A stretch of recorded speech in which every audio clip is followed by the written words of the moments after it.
దేవుని నామానికి మహిమ కలుగును గాక.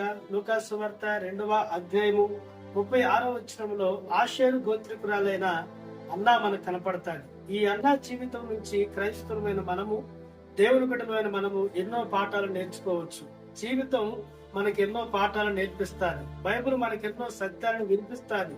బైబిల్ మనం నేర్చుకోగలిగితే ప్రతి దినము కూడా నూతనమైన పాఠాలను మనకు నేర్పించడానికి బైబిల్ మనకి సిద్ధముగా ఉంది. ఈ క్రిస్మస్ దినాల్లో ఆషేరు గోత్రికురాలైన అన్నా జీవితంలో నుంచి బలమైన పాఠాలు మనం నేర్చుకోగలం. ఈ అన్న గురించి బైబిల్ చెప్తున్న మాట, ఆమె ప్రవక్తని అని చెప్తూ ఉంది. అనగా ఆమె ప్రవచన పరిచర్య చేస్తూ వచ్చింది. ఆమె ప్రవక్త పరిచర్య చేస్తూ వచ్చింది. ఎన్ని సంవత్సరాలు అంటే 84 సంవత్సరాలు ఆమె దేవాలయం విడువక భర్తతో 7 సంవత్సరాలే ఉంది కాపురం చేస్తూ, ఆ తర్వాత తన జీవితంలో తన భర్తను కోల్పోయిన ఈమె విధవరాలుగానే ఉంటూ ఆమె లోకములో కలిసిపోలేదు. లేకపోతే తన యవనకాల జీవితంలో భర్తను పోగొట్టుకున్న ఈమె మరొక భాగస్వామి కొరకు వెతుకులాటలో ప్రయత్నంలో ప్రయాసపడలేదు గాని ఆమె పరిశుద్ధంగా బ్రతుకుతూనే దేవుని మందిరంకి వచ్చినట్లుగా చూడగలం. ప్రవక్త పరిచర్య నేడు మనం కోల్పోయిన దినాల్లో మనం ఉన్నాం.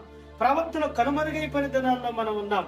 ప్రవచించేవారు వారు వాక్యానికి విరుద్ధంగా ప్రవచిస్తున్న కాలంలో మనం జీవిస్తూ ఉన్నాం. కాబట్టి ఈమె మంచి ప్రవక్తని అనేది మనం చూడగలం. ఈమె యవనకాల జీవితాన్ని ఎక్కడ గడుపుతూ వచ్చిందంటే దేవాలయంలో ఆమె గడుపుతూ వచ్చింది. కాబట్టి ఆమె మందిరానికి ఎంతో ప్రాముఖ్యత ఇచ్చిన స్త్రీగా కనపడుతూ ఉంది. ఆమె అలాగే మందిరంలో ఏం చేస్తుంది అంటే ఆమె రాత్రి పగలు ఉపవాసం ఉండి ప్రార్థన చేస్తున్నట్లుగా కూడా మనం చూడగలం. రాత్రి పగలు ప్రార్థన చేయడం సాధ్యమే గాని రాత్రుల వరకు ప్రార్థన చేసి పగలంతా కూడా ఉదయం మొదలుకొని రాత్రి వరకు మనం ప్రార్థనలో గడపడం అసాధ్యం. లేకపోతే ఆన్లైన్ ప్రేయర్లో గడపడం అసాధ్యం అని చెప్పుకోవచ్చు. రాత్రి పగలు ఈమె ఎవరితో సంబంధం కలిగి ఉంది, ఎవరితో సహవాసం కలిగి ఉందంటే దేవునితో.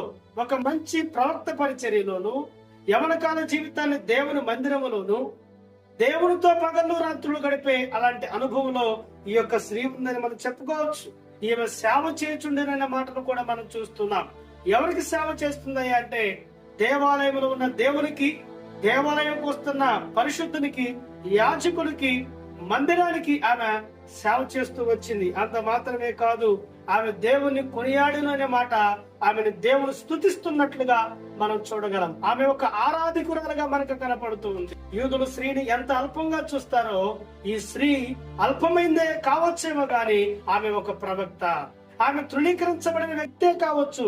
ఆమె పరిశుద్ధంగా దేవాలయంలో ఉంది. ఆమె రాత్రి పగళ్ళు ఉపవాసం ఉండి ప్రార్థన చేసే అనుభవాన్ని కలిగి ఉంది.